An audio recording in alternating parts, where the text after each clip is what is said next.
Okay, so we're back in the saddle here. We're going to leave the bridge at 53.8 behind. I keep wanting to use the original mileage. I got a fresh battery in the camera. Here you can see more ties. Up here somewhere, you'll actually see two things right across from each other. Oh, that breeze is so nice. So there, sticking up, you can see what's left of the flanger sign from the crossing, from the bridge crossing. It's too bad these signs are gone because they were kind of neat signs, because these ones would have had the traditional flanger sign, but they also would have had the wing warnings to retract the spreader plow wings because of the sides of the structure itself. So here, there's a tie plate down there, and then you can see there is a telegraph pole. You can actually see there's a green, at least one green insulator on there. The rest are all Dominion 42s. Linda's gonna go have a drink. You can see how much water there is. It's actually overflowing and running this way, and then working its way back into the river. I don't know what the heck the dog smells. Okay, now let's get going here.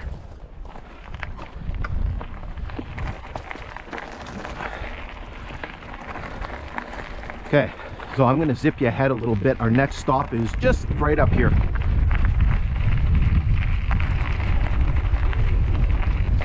There was a tie. That was a good one. That's like almost the whole tie. And then there's a piece of a insulator here. Piece of a green one. It's a Hemingway. Now that looks like practically the whole tie in there.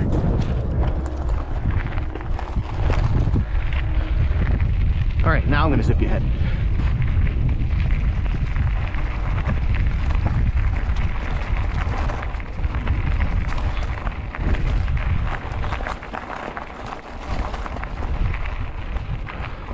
All right, so here's our next stopping point. So there's milepost 54, and so again, that is the mileage on the Kinghorn. So on the original lines, the Canadian Northern Nipigon Subdivision and the Canadian National Railways Dorion Subdivision, again, you have to subtract the 49.7, and so the mileage would be 4.3. All right, let's keep motoring along here.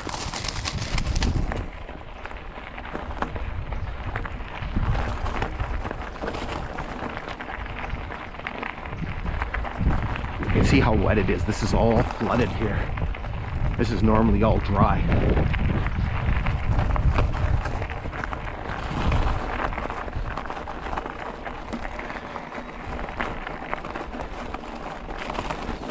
So up here again, you can see we're passing through a cut, and you can see again where they've removed material to construct the line for ballast or to build some of the embankments. So you can see this whole area is dug out. So again, that is original. That was done when the line was being built. And when I came through here the first time, I was kind of thinking, was that original? Did they do that later? So again, it is original construction. Here's more pieces of tie. Gotta watch where I'm going here. Get out of the ruts and you get into the ballast. So the speaking of the ballast on this line was done, all of this crushed rock was done in 1982. So prior to it, it was all sand. It was all like pit run gravel. And so a lot of the old photographs, you basically see that on there. And then so all of this stuff was done in 1982. And ironically, 20 years later, 23 years later, they rip up the rails. So it's a little bit of irony in there. Here you can see some more snow up ahead where they've dug some ballast. So let's scoot you ahead a little bit here. So you can hear vehicles running. So just across there is the Trans-Canada Highway. So you can see it through the trees there. This is the Blackwater River. So basically the river comes north, runs alongside the grade on the north side of the grade, and then we're going to cross it again as the river flows south. So again, you can hear that on there. You can hear the transports. This is Highway 11. It's part of the Trans-Canada Highway. So at Nipigon, the highway splits, and this is the more northern route. The transports like to take the northern route because it's flatter. It's a little bit longer, but it's much flatter and obviously easier for them to drive.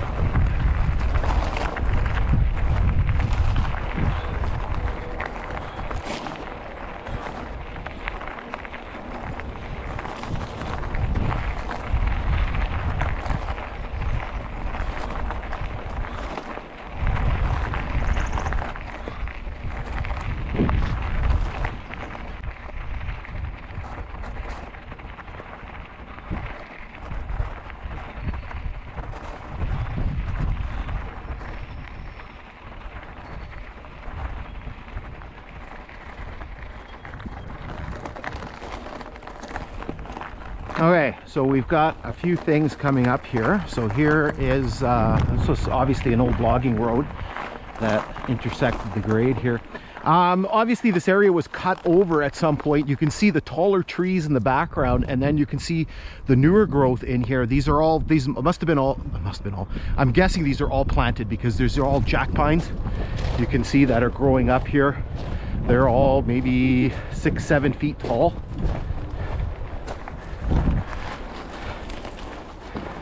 So jack pine is a very common species around here. Here again, you can see that they've dug ballast. And here, there is a culvert running from one side to the other. Unfortunately, I can't make out most of the mileage. I got 54, and that's about it. So you can see the marker there. So again, not able to make out what the rest of it says. Okay, that breeze is really nice.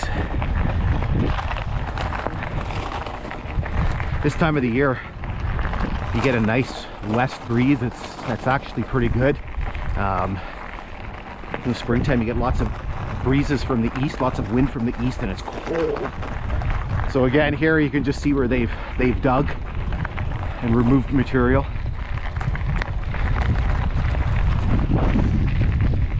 Surprised it isn't too hazy. Right now there's some pretty big fires burning in Alberta, and there's been a lot of smoke. The smoke has been drifting this way, and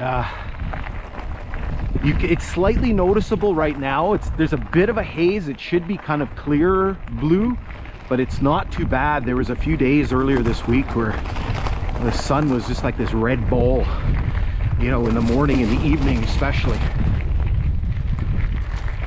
Okay, so here we got a couple stops coming up here. So here we have a telegraph pole. We can go check this one out. It's actually got a green insulator still on it. It's a Brookfield. It's only on here because you can see there's a big crack in it. And there's one Dominion 42 over here. The other one's broken. And the crossbeam is gone. I don't know where the crossbeam is, the other part. Again, anytime you see anything green on this line, it's very unusual. The poles were cut down around about the time that they removed the rails, and they were all cut down. They didn't fall because you can see where they're actually chainsawed off. There are a few standing. I'd say maybe there's about 15 that I've come across that are still standing. But I'm guessing that if they were easily found, people took anything of sort of value on them, and that's usually the green ones.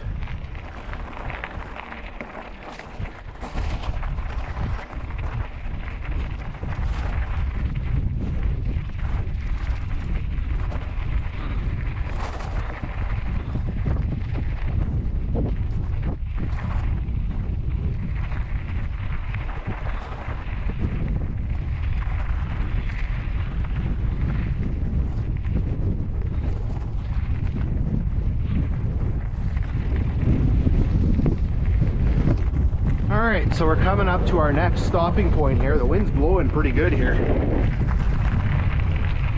You see the next bridge over the Blackwater is just up there. So what we have here is our next milepost marker. So this is milepost 55. So when I was here 2 years ago, that sign was lying right in those trees there, all twisted into a pretzel. You can see the bottom end's all twisted, so maybe when they're pulling out the rails, they just yank it out with the excavator. So there you can see milepost 55. So again, that is the mileage on the Kinghorn. So for the original lines, that would have been, I got to subtract the 49.7, so it becomes milepost 5.3. Okay, let's hold up here for a second and then start making our way towards the bridge.